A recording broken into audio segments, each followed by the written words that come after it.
Let's do some concept tests here.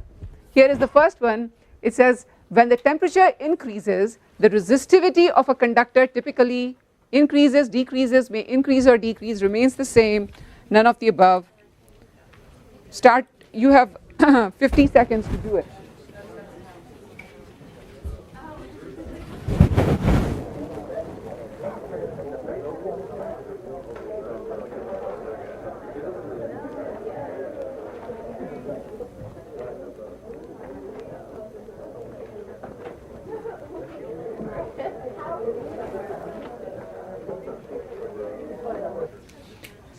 All right, so when the temperature increases, the resistivity of a conductor typically increases is the correct answer.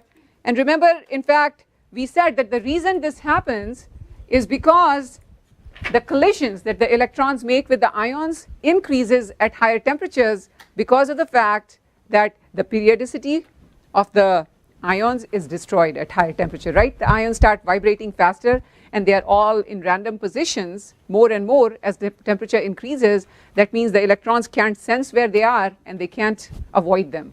They just run into them. So in fact, we had mathematically figured out that resistivity at temperature T was resistivity at temperature T0 times 1 plus alpha times change in temperature. And this alpha is a positive number. This is called temperature coefficient of resistivity. So if I give you the resistivity at some temperature T0 and then I crank up the temperature and now we are at temperature T, you know what is the change in temperature. If you know alpha for the material, say for example a nichrome wire, or for say for example graphite or something, you ought to be able to figure out what would be the resistivity at that other temperature, right? Okay. Let's look at the next question here. It says, if the current in a circuit increases, the drift speed of the electrons in the wire increases, decreases, remains the same, may increase or decrease, none of the above.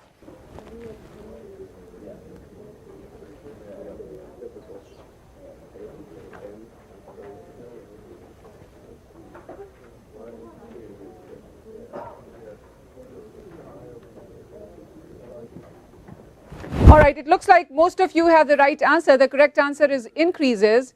And again, if you think about it, what we learned last time is that the current per unit area, J, this is the current density, right? Do you remember? Was equal to number of free electrons per unit volume. This was the number density times the charge of one electron times the drift speed. Right? Do you remember this was the magnitude of J? And so from here you can see that as J, and remember J is I divided by A, right? So A is the area of cross section of a wire. So if you cut a wire, what is pi r square if it's a circular wire? That's area. So let's say that is fixed obviously for a given wire. E is fixed, number of electrons per unit volume is fixed, number of free electrons. So you can see that as the current is increasing, the drift speed is increasing, right? Do you see that? I is equal to N E A V D. So basically one way to think about it is if you use a battery which is providing a higher potential difference, higher voltage, say if you use a 9-volt battery and everything else in the circuit is exactly the same as opposed to say using a 3-volt battery, would you expect more current if the resistance is fixed in the circuit? Yeah, if the resistance is fixed in the circuit, higher is the voltage of the battery, more will be the current because of the fact that the electrons will feel a greater force, right? The free electrons. And in that case, will the drift speed be more? It will be, right? The electrons are still colliding with the ions, but on an average they are drifting faster if there's a battery which is providing a larger potential difference to push them. Right? Okay. Let's look at the next one. If the current in the wire increases, the resistivity of the material increases, decreases, remains the same, may increase or decrease, none of the above. 1 minute. Your time starts now.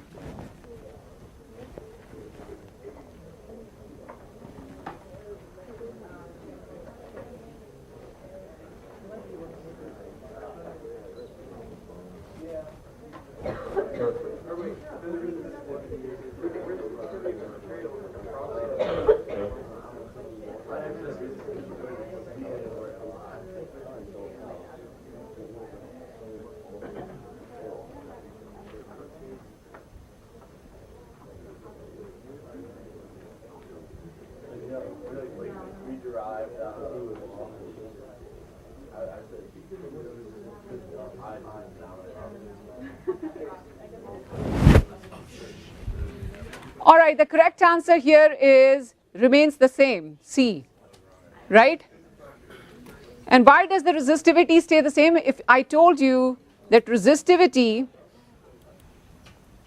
so the correct answer is C, and why does the resistivity stay the same? Because if you think about it, resistivity was defined as what?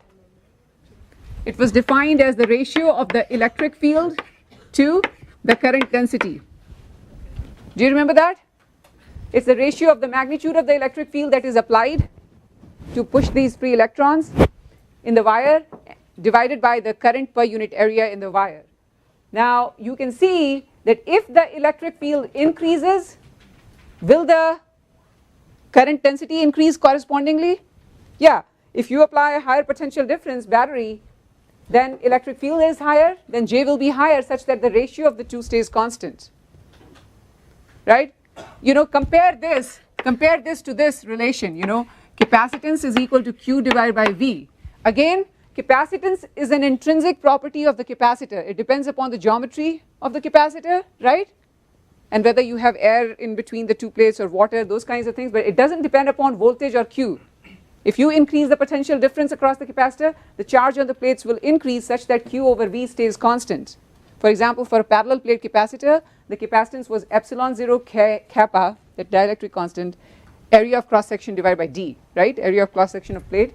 Here rho, do you remember that rho depended on things like what? Rho depends upon, for example, the number of electrons per unit volume, number of free electrons. So if I'm looking at, say, for example, a nichrome wire, the resistivity of this nichrome wire depends upon how many electrons are there per unit volume in this, that N. It depends upon tau, which is the mean free path. You know, what is the time between, tau is not mean free path, mean free time. That means time between two collisions, right? Those kinds of things. And that tau will depend upon temperature in a given material, but it doesn't depend upon electric field or J or anything. Is that making sense to everybody? That you can actually go to a chemistry handbook and you can figure out for nichrome at every temperature what is its resistivity. It has absolutely nothing to do with which battery you are using, how much is the electric field that is applied, or how much is the current in this wire, nothing. It only depends upon intrinsic properties such as how many electrons it has per unit volume and what is the time between collision. And time between collision obviously will depend upon what the temperature is, and that's why the table that you will look will say at this temperature the resistivity is this, at this temperature for nichrome it's this, but it will never say that it depends upon any of these things. Any questions about this? Anybody? Okay, now let's stop here because we haven't done this thing.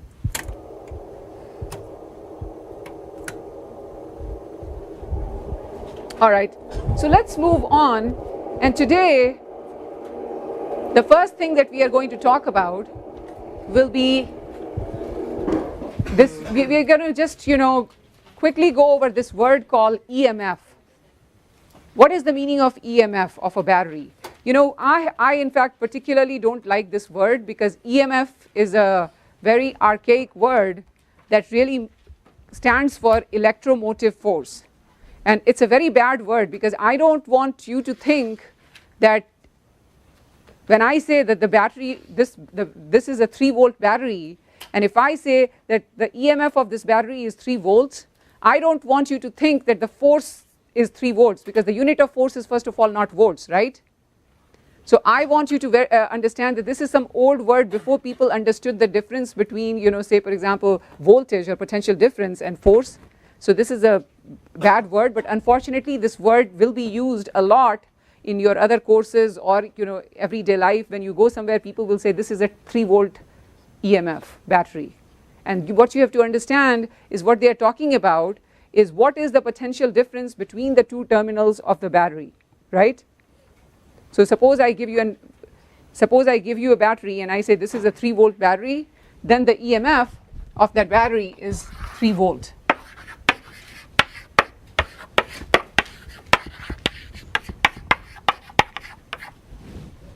So this is the potential difference, and we are going to denote it with a symbol E.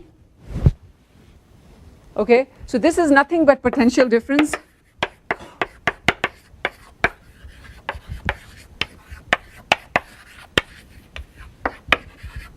between the terminals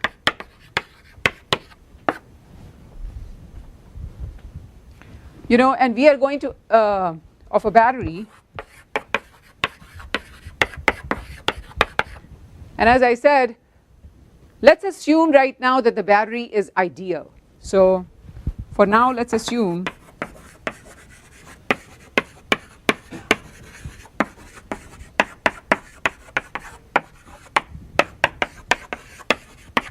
battery is ideal. What do I mean by ideal? By ideal, I mean that the battery doesn't have any internal resistance. So this means that the battery has no internal resistance.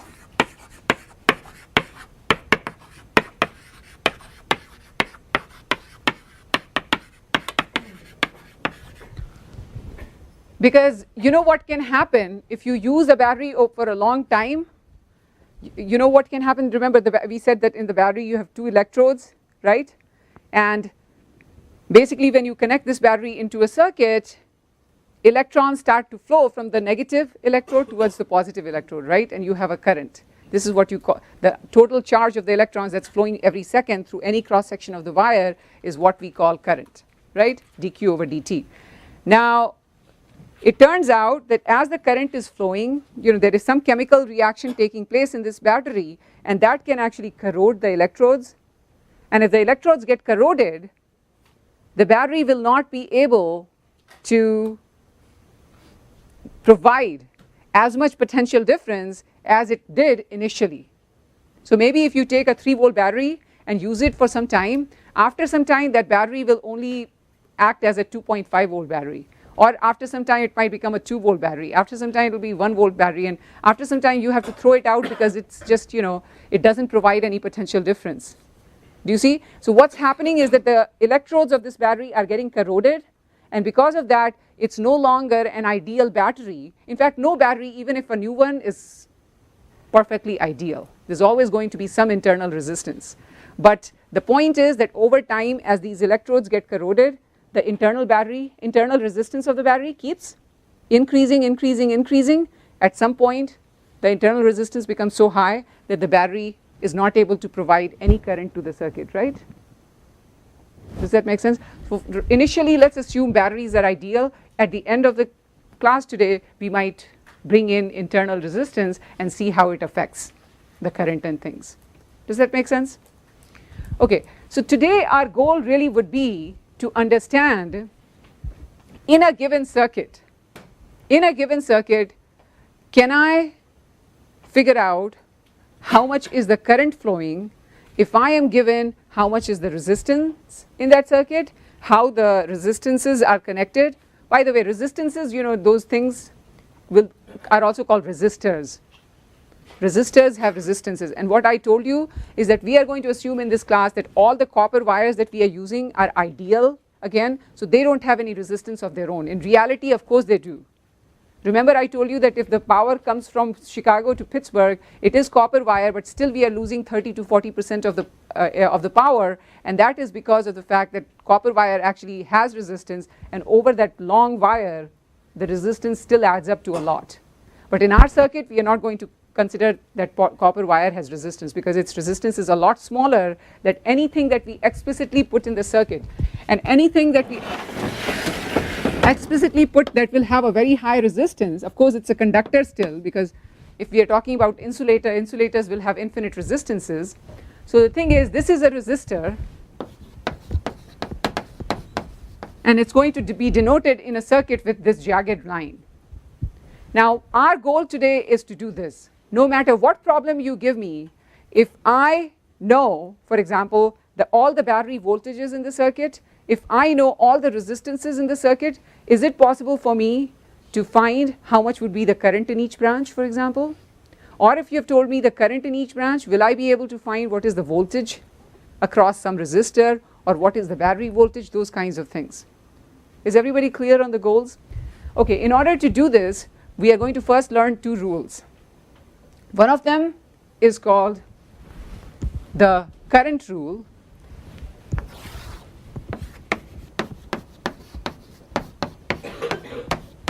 And current rule is nothing but conservation of charge.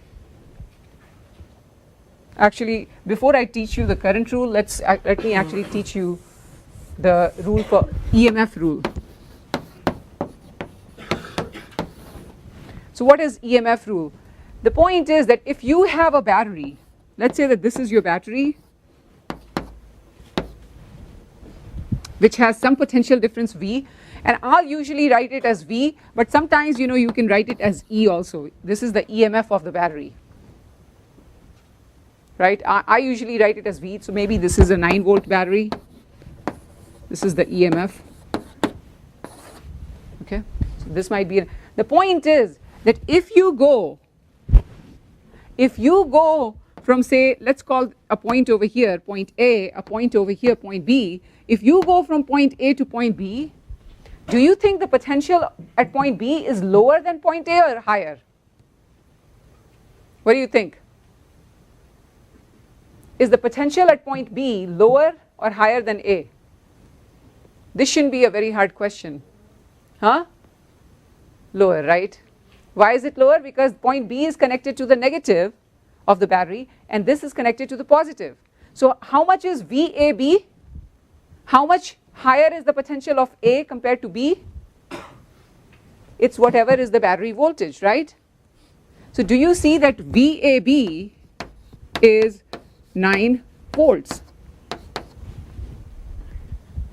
So what the EMF rule says is that if you go from the positive terminal of the battery to the negative terminal of the battery, you lose potential by an amount which is equal to the EMF of the battery.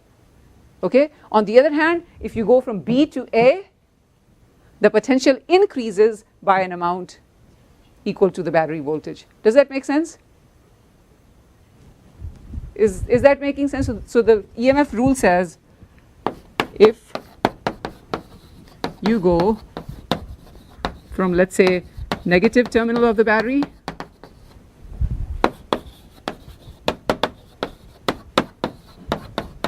to positive terminal,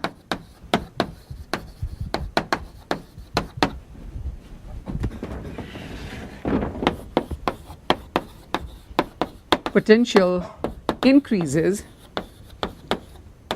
by an amount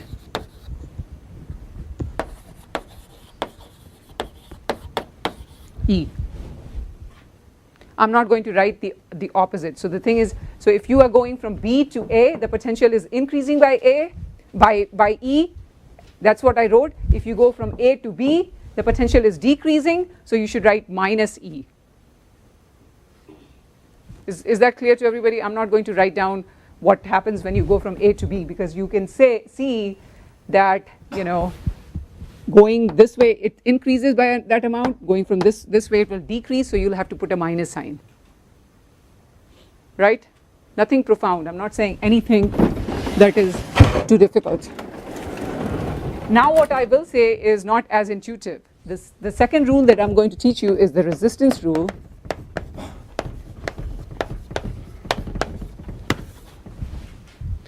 And what this says is that if you go in a circuit in the direction of over a resistor,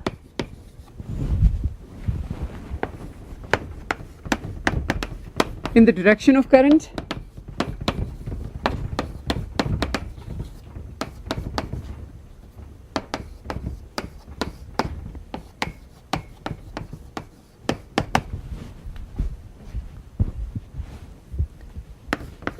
potential decreases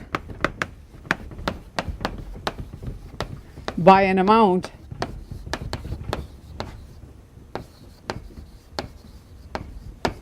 minus I times R.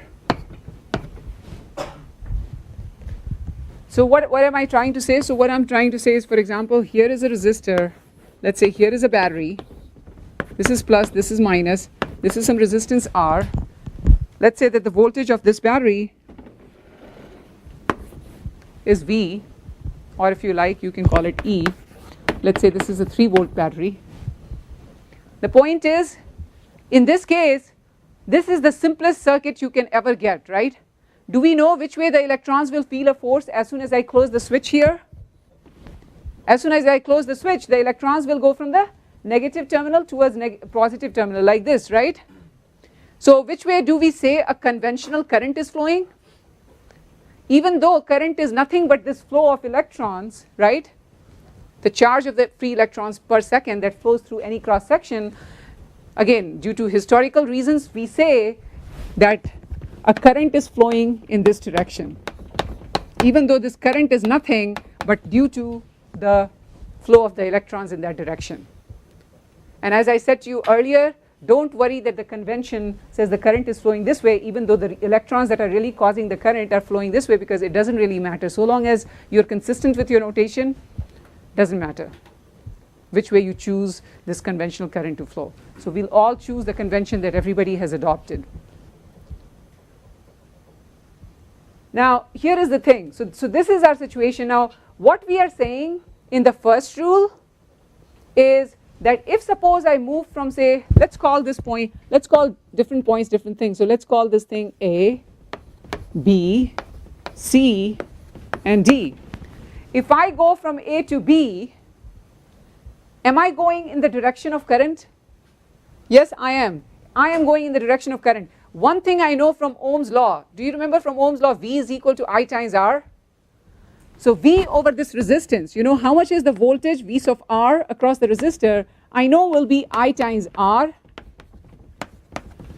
But the question is, if I go from, say, A to B, if I hop over this resistance in this direction from A to B, is it minus I times R or plus I times R? What does this rule say to you? Minus, right? It's saying that A is at a lower potential, if you go from A to B, you lose potential, so that means B must be at a lower potential than A, right? Do you see? So if you go from here to here, you are losing this amount of potential, minus I times R. On the other hand, if I decided to go this way, if I decided to go from B to A, what would happen? If I'm hopping from B to A, am I going opposite to the direction of the current? In this case, what will happen if I go from B to A? Should the potential at A be higher than B? Yes, so this will be plus I times R in that case. I wrote only one part, the other part you just interpret. You know, if going from here to here it's minus I times R, then going from here to here it will be plus I times R. So I'm not going to write down here, but you should understand that if you go over a resistor opposite to the direction of current, the potential increases by an amount plus I times R, right? Okay. Similarly, look here, if you go from C to D, do you gain this much potential or lose? If you go from C to D, gain, right? So it will be plus E. That's what the first rule was, right? On the other hand, if you go from D to E, you're going from the positive terminal to the negative terminal, you lose this much amount, so it'll be minus 3 volts or minus E, right? Isn't that the first rule? Going over an EMF. So is everybody clear on these two rules? Because these will be repeated over and over again. If you cannot remember these things, you are going to make mistakes in figuring out what the current will be, what the resistance will be, etc., etc. So these are very important rules. All right, so now that we understand these, I'm going to teach you two rules that are called, or two laws or rules, whatever you want to call them. They are Kirchhoff's circuit rules or circuit laws. Let's call them laws just so to distinguish them from these.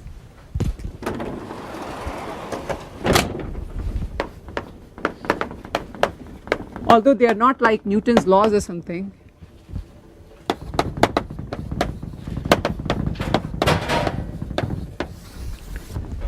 And there are two of these.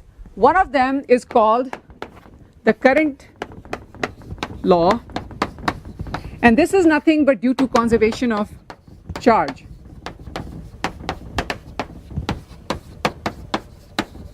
And you know what it says? Anybody knows what is Kirchhoff's current law? It says at any junction in an electrical circuit, whatever current goes into the circuit, the same amount must go out of the circuit, because you cannot have charges accumulating in some place. So charges are conserved, so whatever goes into a junction must go out of the junction. So what is this? This really says current into a junction is equal to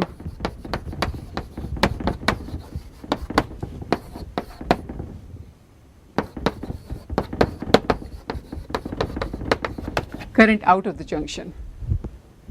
Okay, so basically like this, suppose you have one wire like this and there was a current I, and then it was splitting up into 3 wires, and there was some current I1 here, some current I2 here, some current I3 here. What will you conclude from this law? Can you come up with a relationship between I1, I2, I3? Huh? Go ahead, anybody? Go ahead please. Excellent. Basically current into the junction here is I, and current out of the junction is I1 plus I2 plus I3. So basically Kirchhoff's current law says I is equal to I1 plus I2 plus I3. Right? If I had a case where I had, say, 2 currents going in, one going out, so let's say I have I1 and I2 going in and I3 and I4 coming out. Anybody wants to tell me what would that law say? Front row. What will it say? 2 currents are going in, 2 currents are coming out. What would the Kirchhoff's current law tell us? Go ahead. Very good. I1 plus I2 is equal to I3 plus I4. Right? All right, so then let's now talk about the second Kirchhoff's rule, and once we know that, we should be able to do any problem, literally any problem involving circuits, involving no matter how many batteries there are, no matter how many resistors there are, no matter how many branches there are, we ought to be able to do all of them. So the second rule says, this is the voltage rule or voltage law. Remember, it's not like Newton's laws, not that fundamental. This is nothing but conservation of energy. This is due to conservation of energy. And this law says that the algebraic sum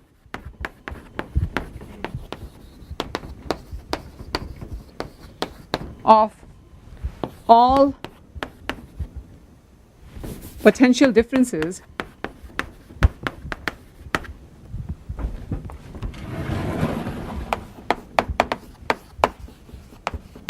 should add up to 0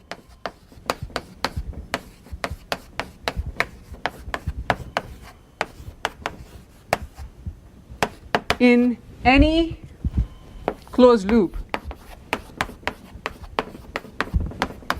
in a circuit. So what it's saying, for example, look at this circuit here. What it's saying is that if I add up, if I start from point A and I go from here to here, here to here, here to here, and here to here, and I look at what is VAB plus VBC plus VCD plus VDA, they should all add up to 0. So if I move a charge all the way through the wire and bring it back to the same point, the work done should add up to 0. So that means there shouldn't be any change in potential energy, and so there shouldn't be any change in potential. Does that make sense? Remember, work done was related to negative of the change in potential energy, right? Which can be written as minus Q0, the charge that you're taking around, times the change in potential. And the point is, if there's no work done, because the initial and final points are the same, when you go through a loop and come back to the same point, there shouldn't be any change in potential. So it should all add up to 0. That's basically what this is saying. So this is just telling you conservation of energy, nothing else. All right, but this rule is going to be extremely useful for us in figuring out how much should be the current here, for example. So let's start with something as simple as this here, okay? Let's say that the resistance here was 3 ohms. And suppose our goal here is to find the current. So suppose our goal is to find the current in this circuit. One way we can do this is we can say, okay, I can start from any point in the circuit. I can start from here, here, here, here, here. I can decide to go around because I want to make use of this voltage law. If I want to make use of voltage law, let me start, for example, from here, and let's go in the clockwise direction. Although I don't have to go clockwise, I can go counterclockwise if I feel like. So then I say that VAB plus VBC plus VCD plus VDA is equal to 0. Is everybody agreeing? Potential difference across this plus this plus this plus this should add up to 0.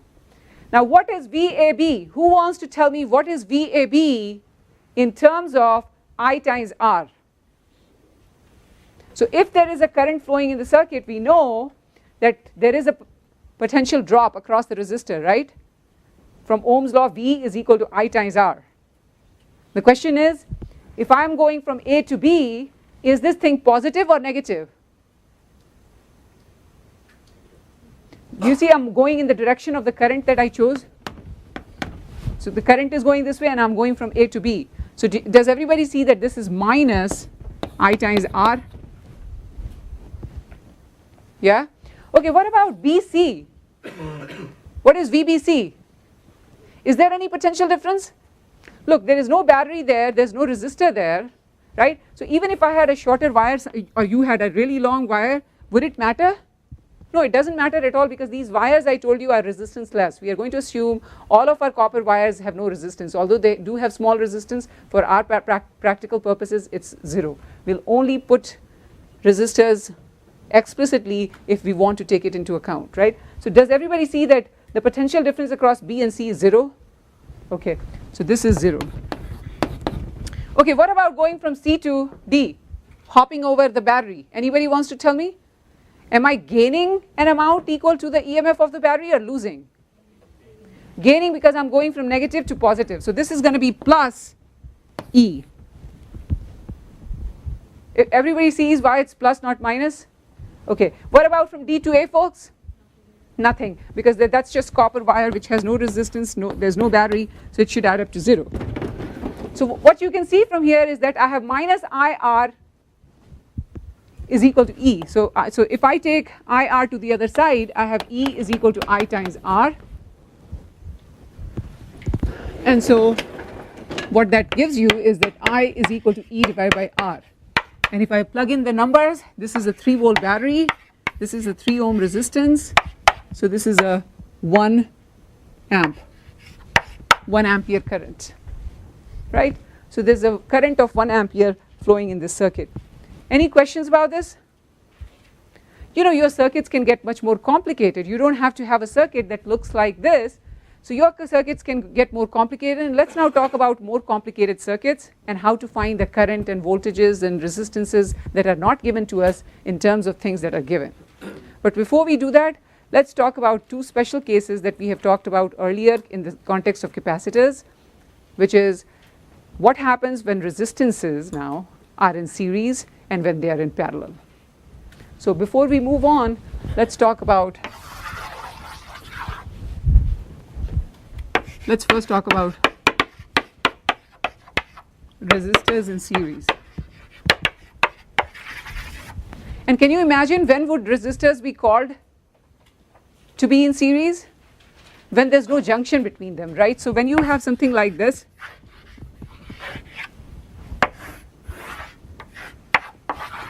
so let's say that you have this battery, let's say that this is a 3 volt battery, let's say this is some resistance whose resistor whose resistance is say 1 ohm, here's another one R2 whose resistance is say 2 ohm. These 2 resistances I claim are in series. Why are they in series? Somebody from the 3rd row explain to me why these things are in series, because I think you've already understood what is the meaning of saying things are in series in the context of capacitors, please. Very good. There's no junction between them. So will the current be the same through both? Yes. you can see as soon as, suppose I had a switch, as soon as I shut the switch, which way will the electrons start to flow? From the negative towards the positive, right?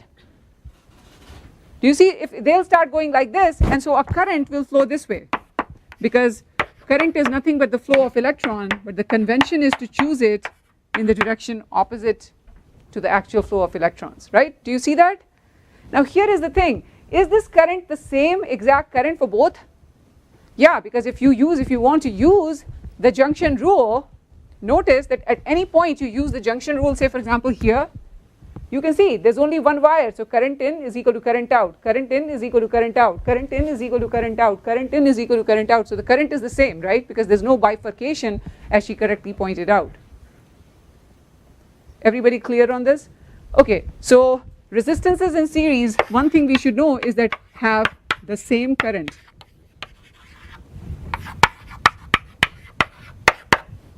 Flowing through them, and there's no junction between these resistors.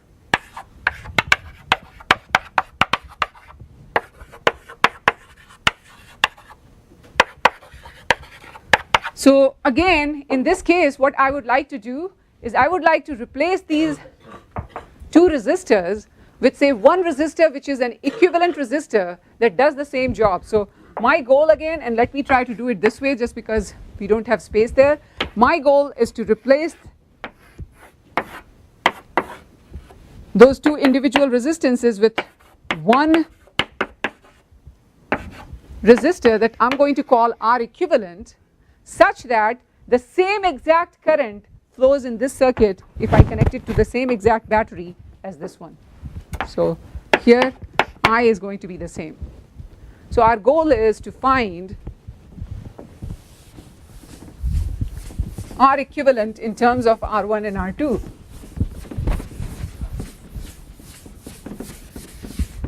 Do you think we can do this? So the goal is to find R equivalent. Okay, one thing we can do is we can use this voltage law.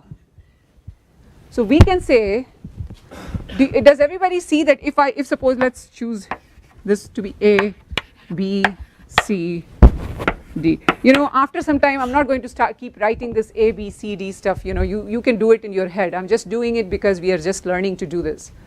The thing is, if I go from A to B, do you see I'm going in the direction of current over a resistor? Do you see that V of R1 will be equal to I times R1, right? The question is, if I go from A to say this point, let's call it P. So A of AP, VAP, is that going to be a loss of I times R1 or gain? If I go from A to P, loss. Do you see that? What if I go from P to V? Again, it's a loss, and this time I can give it a name VR2, V of R2, and this is going to be I times R2. This is the potential difference between this side and this side of a resistor, right? So what I'm trying to say here is, let's do this. Let's say from voltage rule I know VAP plus VPB plus VBC plus VCD plus VDA should be equal to 0. And I heard a lot of people saying that if I go from A to P, I have a loss, right? Is everybody seeing that this is going to be minus I times R1, right? Okay, similarly, what about P to B? Everybody told me it's a loss, so it should be minus V of R2, that means minus I times R2. So this will be minus I times R2. What about going from B to C, folks? Is there any potential difference, or is every point here at the same potential? You know, all the way from here to here, all of this is exactly at the same potential, right? Okay, so this BC, VBC is 0. But what about VCD?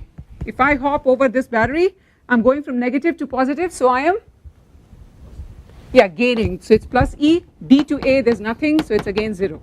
So from here, if I take this IR1 and IR2 to the other side, I get E is equal to IR1 plus IR2. Now I can do the same kind of thing with this equivalent circuit. If I do it for this equivalent circuit, let's call this A, B, C, D. Again, in this case, can I say the same kind of thing? Can I say that, so for the equivalent circuit,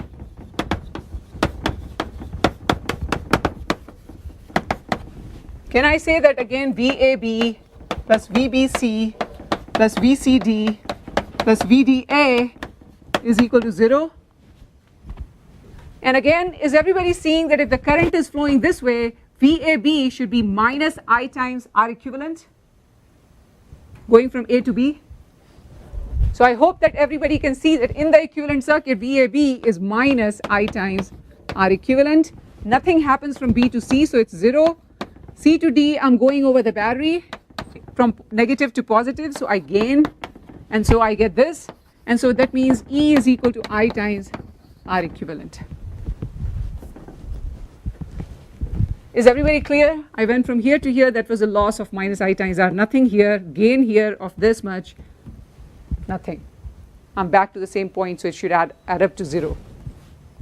This is what this law says. This is conservation of energy. So looking at these two things, what have I learned? Because remember, the equivalent circuit is defined in such a way that the current in this circuit is exactly the same as the current here, right? So then, and we are using the same battery. So E is the same. So can I say this, that the right hand side of these two equations must be the same? So is this making sense to everybody?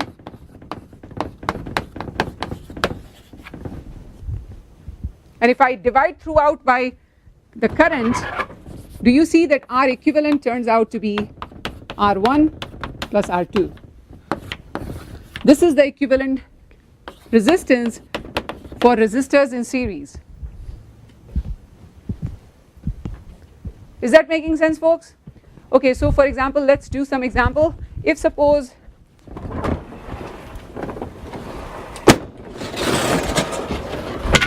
in our circuit, R1 is 1 ohm, R2 is 2 ohm, what will be R equivalent?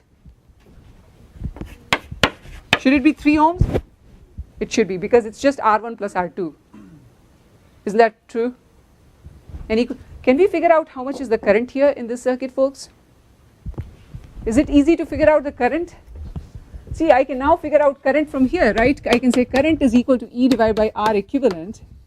So the current is E, which we had to be 3 volts, divided by R equivalent, which is 3 ohms, which is 1 ampere. Right? Could we have gotten the same current using this circuit here? We could have, right? We could have used this formula here, which says E is equal to I times R1 plus R2, right here, and that would have said that I is equal to E divided by R1 plus R2, which is 3 volt divided by 1 ohm plus 2 ohm, which is equal to 1 amp. So this is exactly what you get, because R1 plus R2 is indeed R equivalent. Any questions about that? So whether you use this circuit or this circuit, they give you the same answer for how much is the current in the circuit. Any questions, folks? Okay, so at this point I'm going to now talk about resistors in parallel. So what is resistors in parallel?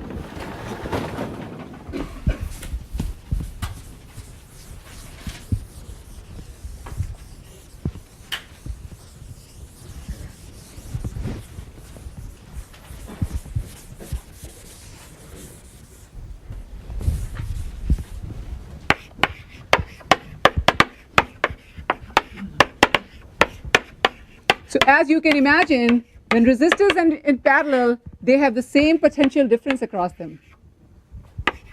They have the same voltage or potential difference across them.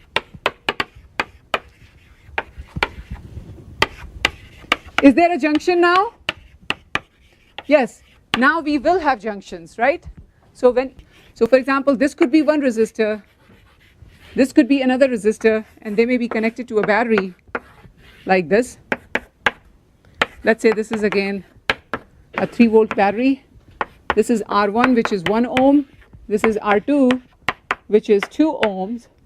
And we have two goals. First of all, we want to replace this circuit with an equivalent circuit, which looks like this.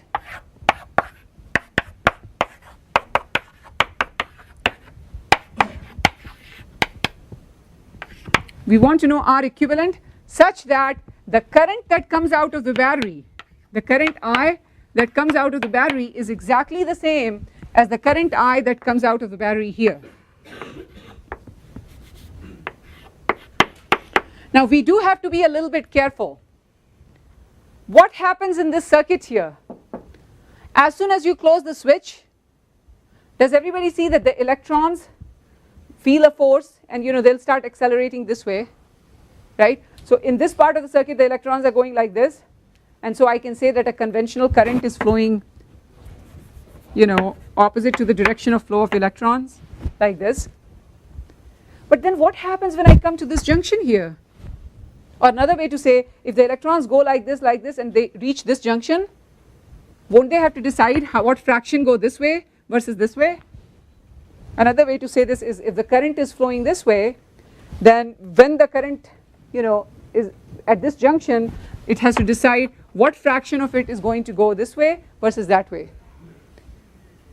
Is everybody seeing that the current will split up into some part I1, another part I2? Now does everybody understand that the current I2 will be the same in this branch here all the way till here, and then current I1 will be the same here. So when I1 and I2 meet here, it's again equal to I.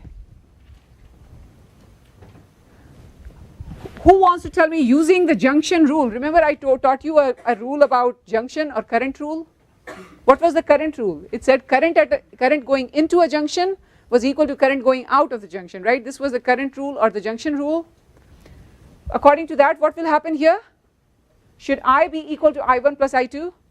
Yes, or you can use it here, and again the same thing. I1 plus I2 is I. So basically we learn I is equal to I1 plus I2. Since our goal is to find what is R equivalent, we also will need to use the voltage rule. So let's now use the voltage rule. Let's call this point, say, A, B, C, D, E, F. And remember what voltage rule says here. It says that the algebraic sum of the voltages, if you go over any closed loop, is 0. So how many closed loops can you see here?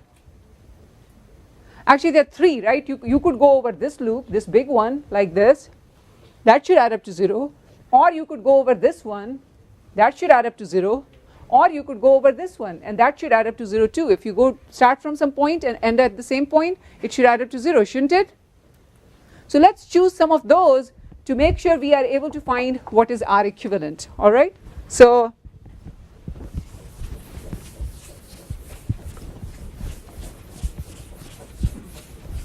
if we do that,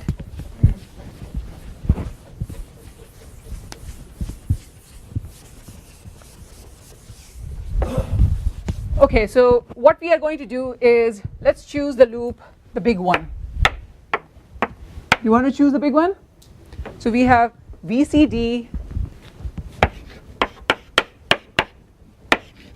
VDE, VEF, VFA, VAB, VBC. This should add up to 0. Okay, who wants to tell me, somebody from the 4th row, what happens if I go from C to D? Is there a potential drop across the resistor or increase? Somebody, go ahead. Going from C to D, I've decided to go clockwise. Do you see that it's a drop? Because I'm going in the direction of I2. If I go in the direction of current, the voltage here from Ohm's law is I2 times R2, but it will be a negative sign because I'm going from C to D. Is everybody seeing that V2 here is I2 times R2, but this is going to be minus I2 times R2. Okay, D to E, anything happens? No, those 2 points are at the same potential.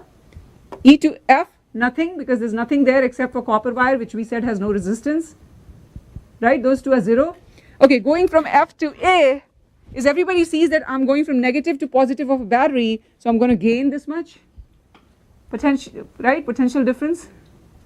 So this point is at a higher potential than this one by this much amount. So basically what we are saying is this is 0, and here I'm gaining an amount E. Okay, what about going from A to D? 0 again, 0 again, because there's nothing there. So this is 0, and this is equal to 0. So from here you can see E is equal to I2 R2. Please. Sorry, say again. B to E. I'm just saying that you can choose any loop that you feel like, right? So the loop that I have chosen, if you look, is this one. C, D, D, E, E, F, F, A, B, B, C. So I have decided to go this way. One, here, here, here, here, here. Isn't that one full loop? Do you see that this is one full loop? Because if you read this law says the algebraic sum of all potential differences should add up to 0 in any closed loop. Okay? But the thing is, what you said is a good loop to choose too. Can we choose this loop here? Let's try doing it next. So now I'm going to choose a loop which is going to be going from B to E to F to A to B. Can I do that? Because isn't that a closed loop also like this? So if I do that, does everybody see that VBE plus VEF plus VFA plus VAB is equal to 0? Is that one looking like a good loop? Okay, so the potential differences should add up to 0. Who wants to tell me, somebody from the last row, what should be VBE? First of all, is E at a lower potential or higher? Lower, because I'm going in the direction of the current I1, right? And if I go in the direction of the current from Ohm's law, V of R1 will be I1 times R1. Remember, V is equal to IR, but it's a loss. So this thing is going to be minus I1 times R1. From here to here there's nothing, right? From here to here there's a gain of this, because I'm going from negative of the battery to positive, so the potential difference is more. The potential difference is positive. That means potential here is more than the potential here. Is everybody seeing that? And from here to here nothing. So basically I have plus 0 plus E plus 0 is equal to 0, and so from here I get E is equal to I1 R1. So the first thing that I want you to appreciate, even before we find what is R equivalent, is the fact that the battery voltage E here is equal to the potential here between this point and between this point, or between B and C if you like, or between any 2 points on this side, because you can see that the potential difference across this point is going to be I1 times R1, and you can see I1 times R1 is the battery voltage. Similarly, do you see that the battery voltage is also equal to I2 times R2? So what we are seeing is that this battery voltage is also I2 times R2, which is the potential difference across this. Is everybody appreciating what I'm trying to say is this, that if I call this thing V of R2, that's going to be I2 times R2.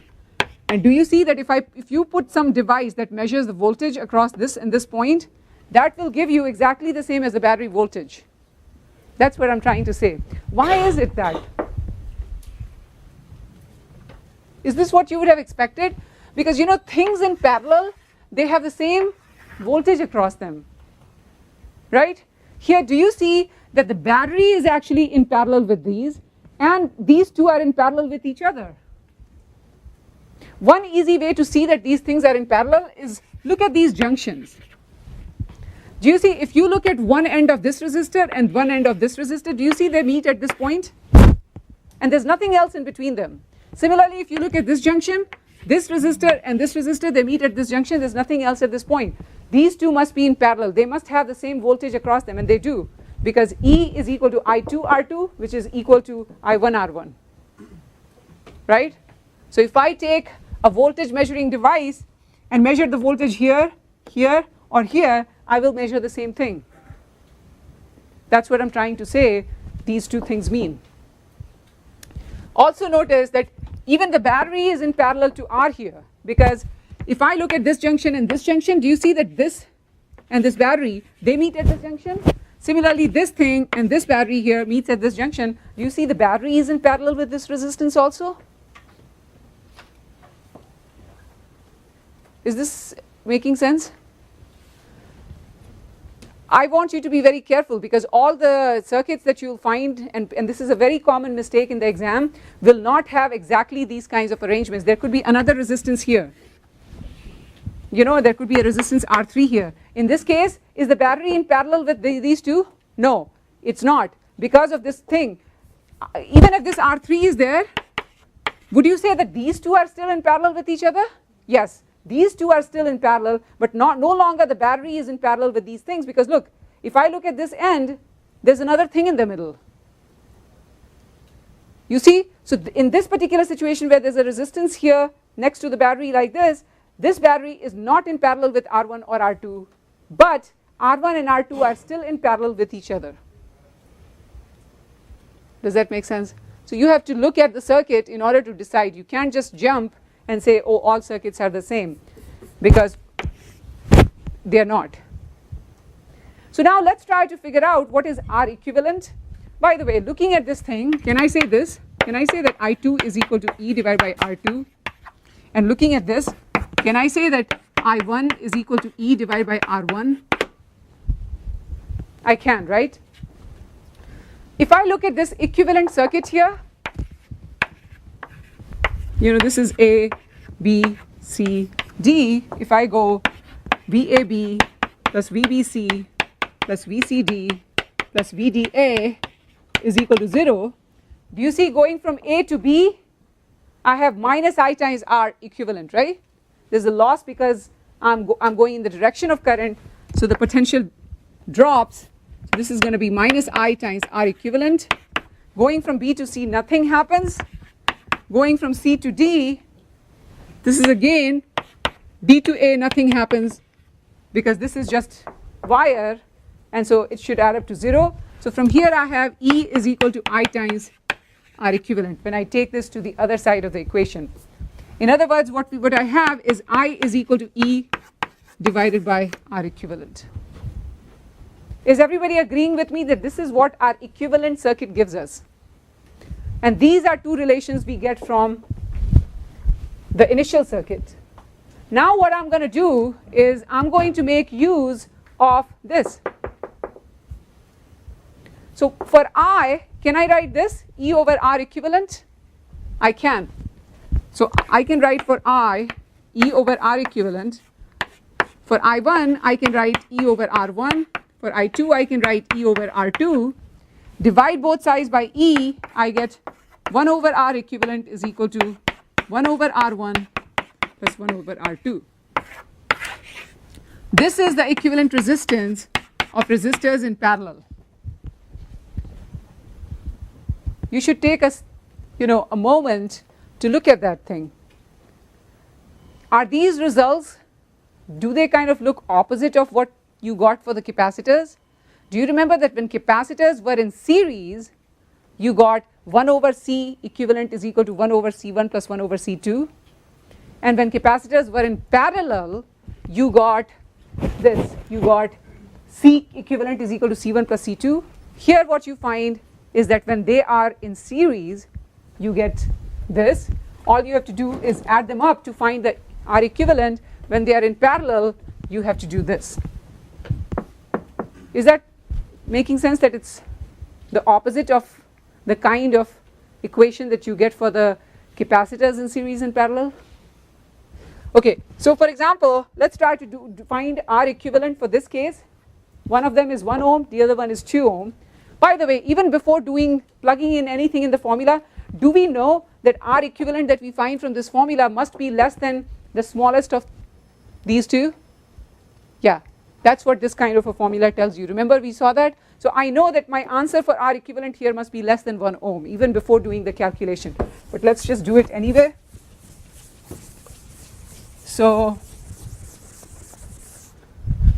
here you can see that R equivalent will be 1 divided by 1 over R1 plus 1 over R2, and so here it will be 1 divided by 1 over 1 plus 1 over 2. This is 1 divided by 3 over 2. 1 plus half is 3 over 2, which is 2 over 3. This many ohms. You see this is 0.666 ohms. Right? You can see that that's smaller than 1 ohm and 2 ohm. I want everybody to do this problem. What if R1 was equal to 1 ohm and R2 was equal to 1 ohm also? What will be R equivalent?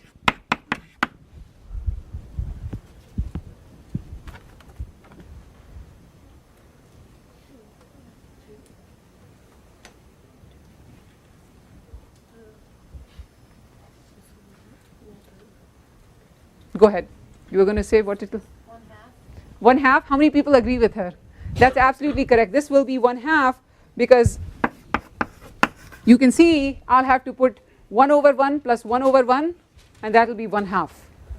Right? So you can again see that two exactly same resistors, when they are in parallel, the equivalent will be half ohm. Now I have a very interesting question and I'm going to give 1 minute to everybody to think about this, and then I'm going to show you what happens. So here is the question. Look at these light bulbs. Okay? So this is the light bulb. These are all light bulbs. These two light bulbs are in series with each other and these two light bulbs are in parallel. So I have two different circuits. And none of this is magic. All those light bulbs are equivalent. So they are all 60-watt bulbs, exactly the same. I'm going to use the same exact battery for both of them. Now it turns out light bulbs, do you know that light bulbs, how do they light up? Why do they give out so much light? You know, remember we already have said that what does a resistor do when the current passes through it? Does it heat up? Isn't there a power dissipated, energy being lost in the form of heat, which is I square times R? It turns out light bulbs have this tungsten filament that actually can heat up a lot. It has a very high resistance. Okay? And so it heats up so much that it actually starts glowing. The tungsten filament's resistance is so much that it will give out so much heat that it actually it happens to be in the visible region. So in other words, it starts to glow. All right? So the question is all of these bulbs are equivalent. All you need to know right now is all these bulbs are equivalent, and I'm going to represent each bulb with a resistor. I'm going to think of it as a resistor. All right? The thing is, and I'm going to assume that all these resistors are ohmic in the sense that they follow Ohm's law, V is equal to I times R, so that everything that we have talked about actually works. Because here we keep saying I times R, assuming it's ohmic, and let's assume that these resistors are. So the question is this for all of you, and you need to take 1 minute to talk to each other. I'm connecting all of these light bulbs to the same exact battery. This is the same exact battery. This is R, this is R. This is one light bulb, this is another light bulb. And the second situation is like this. You have one light bulb, you have another light bulb connected to exactly the same battery. These are the two light bulbs, same resistances. The question is, in which case is each light bulb brighter? Is everybody understanding? First of all, I mean, do you agree with me that in this particular circuit, both these light bulbs will be equally bright because there's no preference for one versus the other? Would you agree that in this circuit, each of them will be equally bright because there's no preference for one versus the other? But the thing is, the question is this brighter than this or less bright? That's the question, do you see? And in order to figure out the brightness, you have to think about this power dissipated. How much is the power dissipated in the form of heat? So the thing is, remember, power dissipated can be written as I square times R, or you can write it as V square over R. Whichever one you think is convenient, you can use it to tell me, you have to tell me, if you connect these light bulbs in series or parallel, in which of these two cases will the light bulb be brighter? That means the energy that is dissipated in the form of heat and light will be more. Everybody should have 1 minute. Talk to a person next to you. Don't waste your time, because you really should be learning in real time. You know, physics is about doing things yourself, thinking about concepts yourself, making it your own. So everybody should be talking to a person next to them, and then I'll show you what happens.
Any thoughts? How many people think that, say for example, this one will be brighter than this one? Raise your hand. Okay, how many people think this one will be brighter than that one? All right, let's try. So right now I'm going to show you the parallel one, okay? So let's turn it on. This is the brightness of the parallel ones, okay? Let's turn it off. Flip the switch. So this time we have the series thing with the battery. So people who said that the resistors in parallel are going to be brighter were correct. Okay, these are all exactly identical light bulbs, right? So in other words, the resistance of all of this is the same. So why is this the case? So can we figure it out? You know, let's try to figure it out. First of all, one way to figure it out, do you want to use this? Say I square times R. You want to use that? Okay, let's figure that out. So in this case, the current is flowing like this. The current is I. How much will be the current here? Do we have to go through it, or can we make use of this thing that we anyway learned here? Do you see that the current will be just equal to, from this particular thing, these are in series, right? Do you see that all this stuff that we worked here is still good? So E will be equal to I times R1 plus I times R2. If I go from here to here, here to here, here to here, you know, it should add up, the voltages should add up to 0. That will give me minus I times R1 times minus I times R2 should be equal to E. And so we get this E is equal to I times R1 plus R2. So I should be equal to E divided by R1 plus R2. You know, just for concreteness, let me choose a voltage. You know, let's say that the potential difference was 3 volts, just for concreteness, okay? Let's say that the resistances here were all 2 ohms. This is just to give you some feel for what we are talking about. So what we get here then is E divided by the way, for us R1 and R2 are the same, so this is going to be 2R. Is everybody seeing that? Okay, so then what should be the power dissipated in this resistor? Power dissipated then, in this case, in series, across each resistor will be I square times R, which is this, E divided by 2R square times R, which is E square divided by 4 R square times R, which is equal to E square divided by 4 R. Is everybody agreeing with me? You can plug in the numbers at home for what I gave you for E and what I gave you for R, but is everybody clear on what I did? Okay, let's now try to do it for this case. Okay, if I try to do it for this case, first of all, should we be bothering even to find the current through each of these? I mean, I'll have to find how much is the current, although I could find how much is the current, say I1 or I2, because let's say that this current is I and it splits up here into I1 and I2. Can we make use of this to figure out what should be I2 or I1? I can, right? These were things for parallel, so I'm not going to repeat this calculation. You can already see that what we are going to end up with here is this. You will see that I1 will be equal to E divided by R1, which is E divided by R, and since R's are the same, this is also I2. This is just coming from here.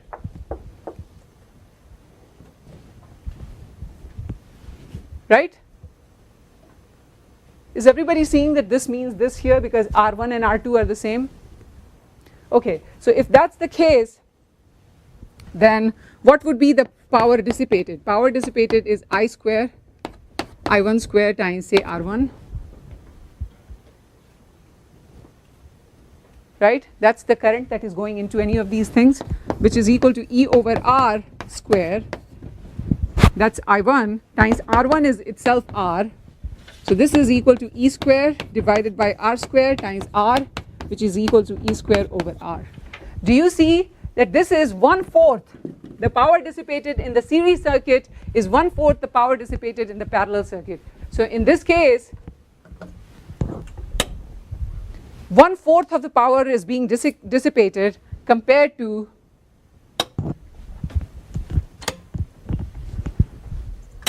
this case. Does that make sense? So the amount of energy that is being converted into heat and light is 4 times as much in this circuit compared to that circuit. Does that make sense? Okay. Now let me ask you another question that is a different question now. Suppose you have two different, this is going to be a different question in the sense, now I'm going to ask you, suppose these bulbs were not identical, okay? One of them has a higher resistance and the other one has a lower resistance. So let's say this is another bulb that I'm going to put. By the way, if you look at your bulbs, it doesn't tell you directly what the resistance is, but you can find the resistance of each of the light bulbs. You know how? Assuming that everything that we have talked about, Ohm's law and things work. What does it tell you? Has anybody noticed what it tells you in the bulb? Yeah. It tells you watt, which means it tells you what is the power dissipated. But you know what that watt means? When it tells you what is the wattage of the bulb, it's telling you how much would be the power dissipated if you connected to a regular 120 volt AC circuit in your house. So it's assuming, it's not thinking that you're going to use these bulbs in your physics class where you can use any battery that you feel like with it. You see what I'm saying? So it assumes that you'll always use it with a 120 volt battery. And if that's the case, you can actually figure out what should be the resistance of these things. So let me say what I'm saying. So if suppose this bulb, for example, says 25 watt. So power is equal to 25 watt. And let's say the voltage across this is 120 volts. Can we figure out what should be the resistance? I want all of you to do it because I don't want to do all the work. Physics is all about thinking yourself. I'm not going to think for you. So power is equal to 60 watts. Voltage is 120 volts. R is equal to what? Let's call it, P1, R1, P2, R2. So I want you to tell me what is R1 and R2. Which of these two bulbs has a higher resistance? The one which shows a higher wattage or higher power dissipated, or the one with lower wattage? Take 1 minute, talk to a person next to you. Is everybody clear on what question I'm asking? How much is the resistance of each of these light bulbs if it reads 25 watt or 60 watt on it? Is the question clear?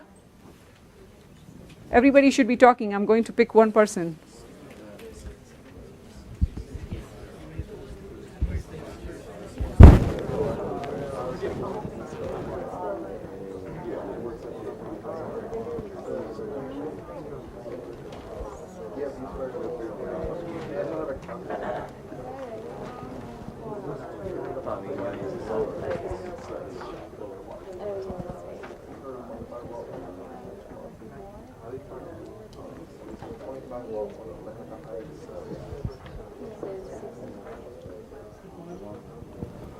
All right, folks, so who wants to tell me whether R2 is more than R1 or R2 is less than R1? That's the only thing I want to know. Somebody from the 5th row, is R2 more than, please?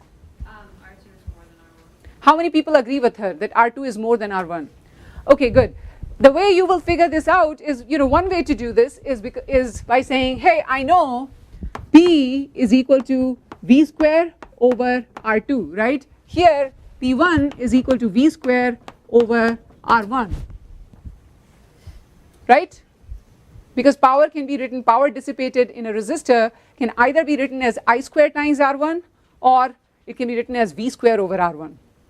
So both of these are correct, and here, since I've been told that the voltage is the same across both, I might as well use V square over R1. So then using this thing, using this fact, you can see that R2 turns out to be V square over P2. And similarly, R1 turns out to be, from here, R1 turns out to be V square over P1. Does that make sense? So then R2 turns out to be 120 volts square divided by P2, which is 25 watt. So this many ohms, and R1 will turn out to be 120 volts square divided by P1, which is 60 watt, this many ohms. So you can see that lower is the wattage, higher is the resistance of that light bulb, right? Now let me ask you this question. So I have connected both of these in parallel with each other now. Tell me which of these is going to be brighter. So the question this time is that one of the R1 and R2 are not the same. This is R1, this is R2. The question is which is brighter? Is everybody clear? I'm looking at this situation. The question is, one light bulb has less resistance than the other one. Is this one going to be brighter or this one? That's the question. Is everybody understanding if they are in parallel?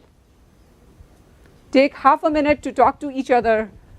The two resistors are in parallel. Which one is going to be brighter?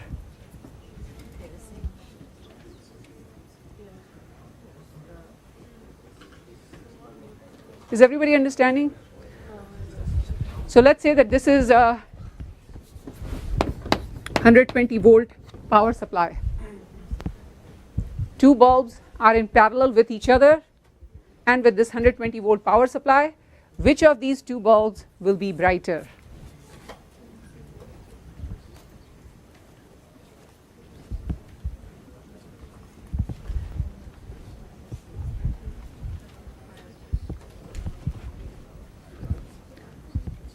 All right, how many people think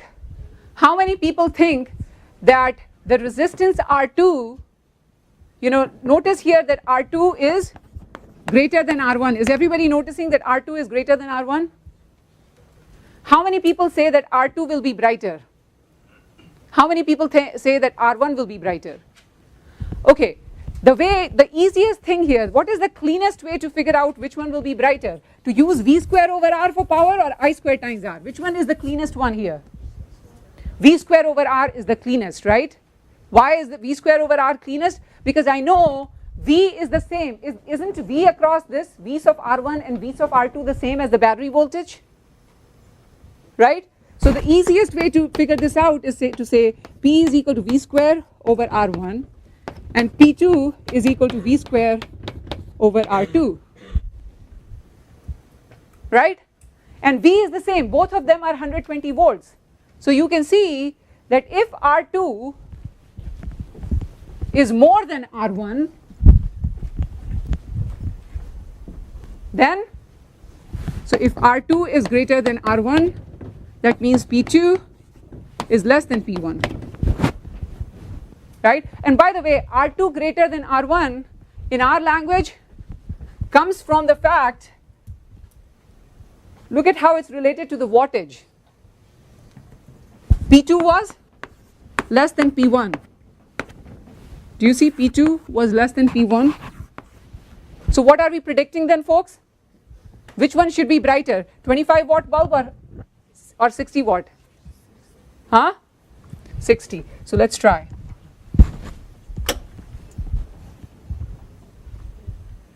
It's hard to see, but actually that is brighter. It's a little bit harder in this room to see, but do you see that this is brighter?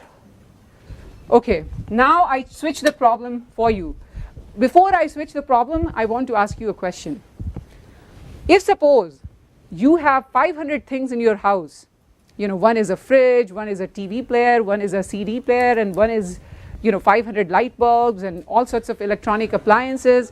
The question is, should they all be connected to the 120 volt power that you get from the power company in series with each other or in parallel, and why?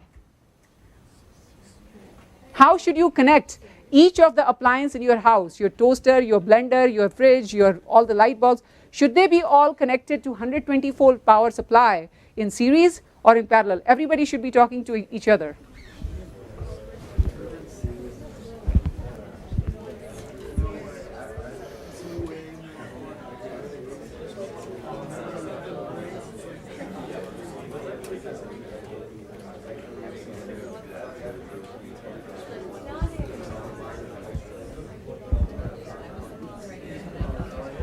All right, somebody from the second row, please. Anybody from the second row, go ahead. Second row? Oh, go ahead. You were going to answer? Should the appliances in your house be in series or parallel to the power supply? Yeah, they should be in parallel to each other and to the power supply. Why is that? Because see, the good thing about parallel things, you know, suppose this is your light bulb, this is your light bulb, this is your blender here, you know, this might be your hair dryer, etc. That the good thing is that if they are all in parallel to each other, suppose my blender has a break in the circuit, is it affecting any of these currents? It's not, right? On the other hand, if these were in series and something broke, the wire broke here, do you see the whole thing will blow out? Because this is going to be an open circuit. It's like opening the switch. There's not going to be any current coming out of the battery. Do you see that? So we don't want, you know, the wire burning out in one of the appliances to affect all of your other appliances, and because of that we want to connect all of these things in parallel with each other. I don't know, you guys are so young that you probably don't know, but you know, long time ago when I was a kid, I remember Christmas lights used to be connected to each other in series. So if one of those bulbs blew out, the whole Christmas tree was, you know, dark. So the thing is, you can see that there is a problem if you're connecting things in series, because the same current is passing through all of the resistors. And in that case, if one of them blows out because there's a, you know, your bulb blew out, everything else will be gone too. Similarly, how should you connect the two headlights of your car to the power? Parallel again, you know, the thing is, if this is your battery of the car, you should really be connecting them like this to each other, because if suppose one of the headlight burns out, you don't want the other one to burn out too. At least the battery is giving current to this one, right? On the other hand, if it was connected like this, one of the headlight is gone, the other one is gone too, because it's an open circuit now. Is everybody seeing the problem with series and parallel? So what I want to now point your attention to is all of this wattage and everything we said is assuming that things are like this. But in a physics class, you can try and see what happens now if I put in series, which is not typically what you will do in your house, a 25 watt bulb with a 60 watt bulb. So I want to ask you this question now, which is not something you will see in your house ever. This is the situation that I showed you is what you see in your house. Things are connected to each other in parallel. But in a physics class, hey, we can have fun trying to connect two light bulbs in in series like this, and I want to ask you this question: which of these will be brighter now, the 25 watt one or the 60 watt one in this situation where they are connected in series? Please take 1 minute to talk to a person next to you. Notice these things. So this time,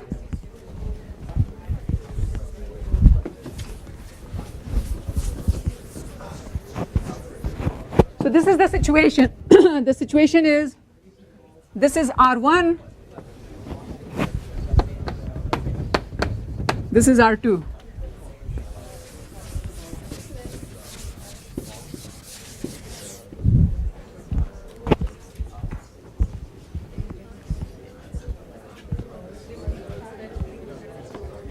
All right, how many people think that if I connect these two things in series, then the one that has higher resistance will be brighter? Raise your hand if you think the two bulbs, out of the two bulbs, the one that has higher resistance will be brighter in series. Okay, I see very few hands. How many people think the one that is brighter is the one with smaller resistance? Okay, that's all right. Okay, the people who actually raised their hand, which is that the one that has a higher resistance will be brighter, are the ones who are correct. Because in series, is the current the same through both? Yes. So the easiest way to find the power will be to say I squared, P1 will be I squared times R1 and P2 will be I squared times R2, because I is the same for both resistors, right? So do you see that if R1 is greater than R2, then P1 will be greater than P2, whichever one. Here, what do we say? R2 is greater. So you can see that if R2 is greater than R1, is everybody seeing that P2 will be greater than P1? Because I is the same in series, right? And look, R2 is greater than R1 in terms of how these things were rated. That means that P1 is greater than P2. So that means the 25 watt bulb will be brighter or less bright? Huh? Brighter, because 25 watt bulb has a higher resistance, right? So in this case, watch what happens. This is the 25 watt bulb, that should be brighter now. In fact, that one has such a low, in fact, if you come closer, you will see it's not dead, but you just can't see it because, do you see that there is some, but the power dissipated is so much less, and you can really figure out how much is the power dissipated by saying, hey, the currents are the same multiplied by resistance. I'm not going to work this out because you ought to be able to work this out. Is everybody understanding that I can just plug in the numbers here and figure out how much should be the resistances and hence how much should be the power dissipated? Is everybody clear? Any questions about this, folks? Anybody? Okay, then at this point, let's talk about resistors, which are partly in series and partly in parallel. How do we find the equivalent resistance in that case, and how do we find the voltages across different resistors or current in different branches, etc., etc.? Bless you. So let's try to do that.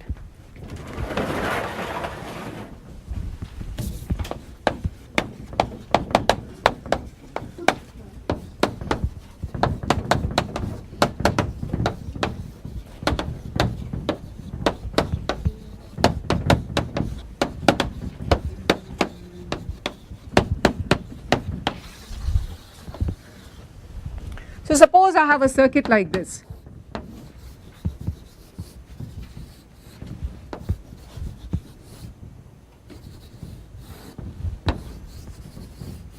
There is a 2 ohm resistor here. There is, let's call this thing R1.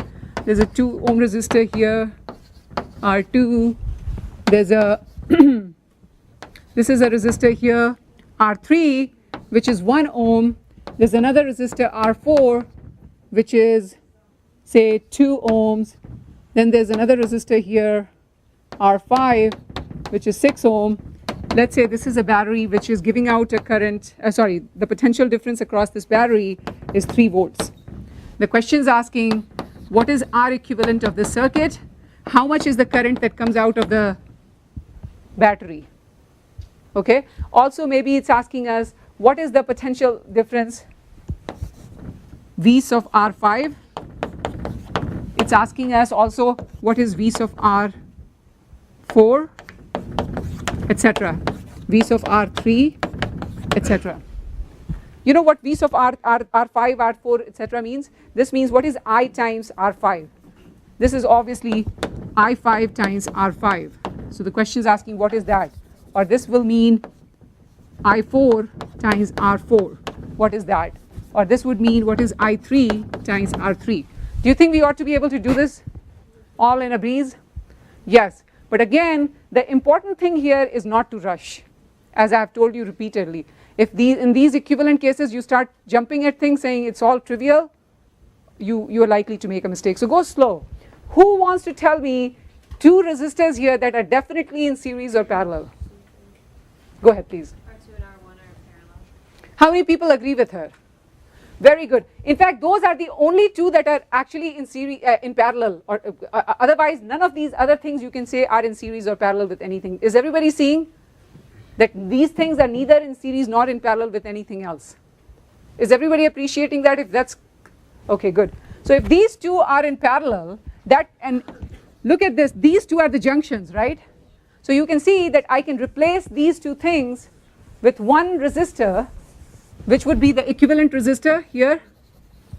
Let's give it a name R12, and that will be equal to 1 over 2 ohm plus 1 over 2 ohm, which is 1 ohm. Anybody wants to tell me if now, for this circuit that I have already reduced from the initial circuit, any two things you can guarantee are in series or parallel? Please go. No, somebody else. Somebody from this side, please go ahead. Anything you're pretty confident at this point?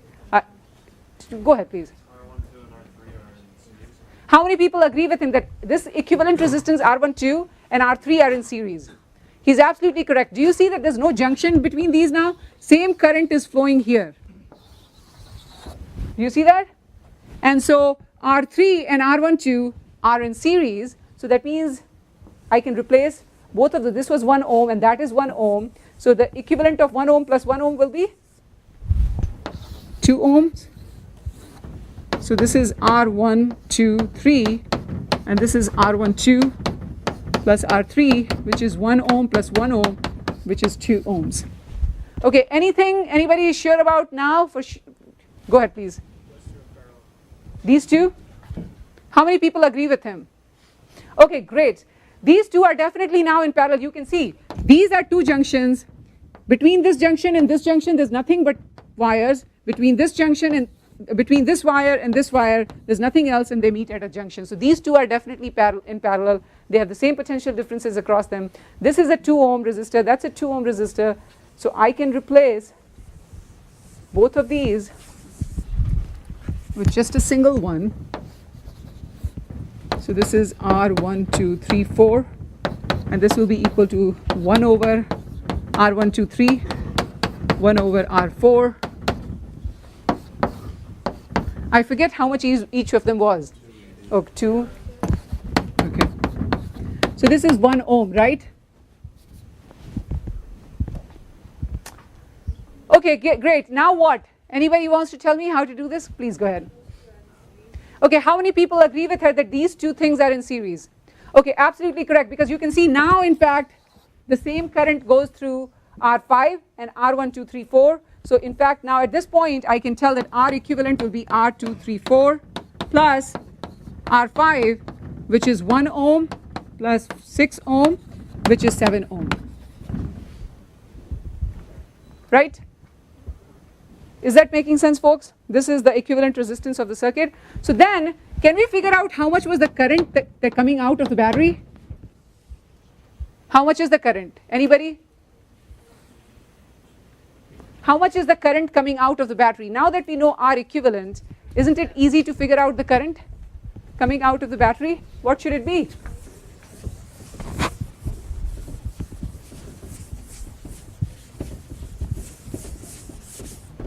Folks, who wants to tell me? Shouldn't it be E divided by R equivalent? If you have a circuit that looks like this, there is an R equivalent. This is your battery, and you're trying to figure out how much is the current flowing here. Shouldn't it be from Ohm's law, V is equal to IR. So we know I should be equal to E divided by R equivalent. So I should be equal to this battery voltage. It was a 3-volt battery divided by R equivalent, which is 7 ohms, which means 3/7 amperes. Okay, if we know I, is it really, look what we have been asked. So tell me, what is VR5? What is the voltage? What is the potential difference across this R5? Do you see that the current I is flowing through R5? It's not yet gotten divided, right? If the current I is flowing through R5, what is this I5? Is I5 just I? Isn't it? Okay, so in VR5 then is very easy to find, right? Is everybody seeing that V's of R5 is equal to just I times R5, right? And I we just now found is 3/7 amps. R5 we know is 6 ohms, so it's this many volts.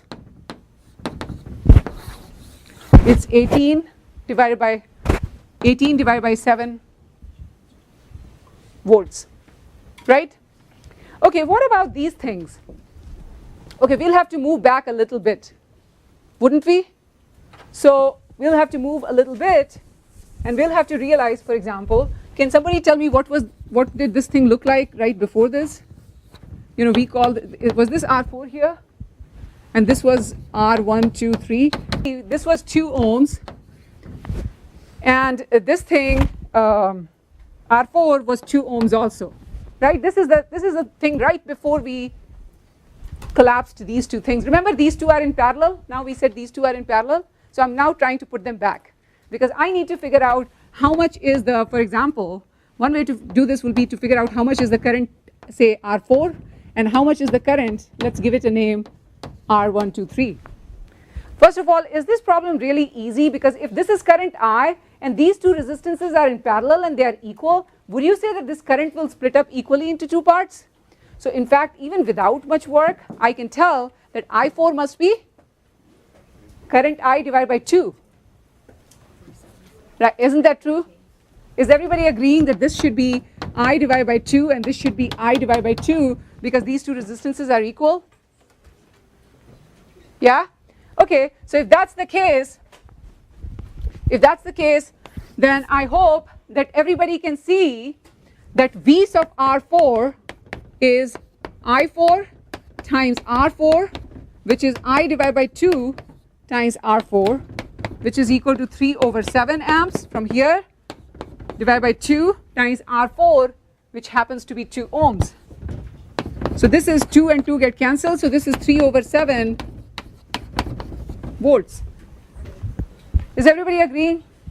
All right, and you can do one more thing, you know, a few more things that you have to calculate in the same fashion. Let me just show you a quick demo before we leave because I had meant to show it to you, I just forgot about it. So here is a wire. This is a nichrome wire that has a very high resistance.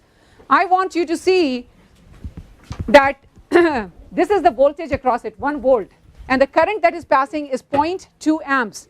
What do you think will happen if I fatten the wire and make it twice as thick? So what I'm going to do is I'm going to connect another wire to it.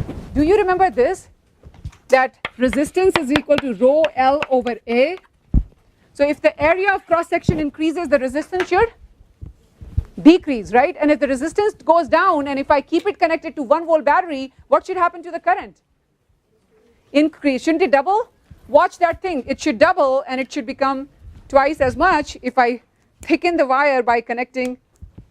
Do you see the current doubled? Another thing I can do is double the length. What do you think? One more thing. If I double the length of the wire, what should happen to the resistance? Let me pull this one out now, but I'm going to double the length of the wire. What do you think will happen? Should the resistance go down? Double the length? No, if I double the length, what should happen? If I double the length, then the resistance will go up again, wouldn't it? Professor Singh is a lecturer in the physics department at the University of Pittsburgh. For more information about Professor Singh and her research, visit her website in the description below.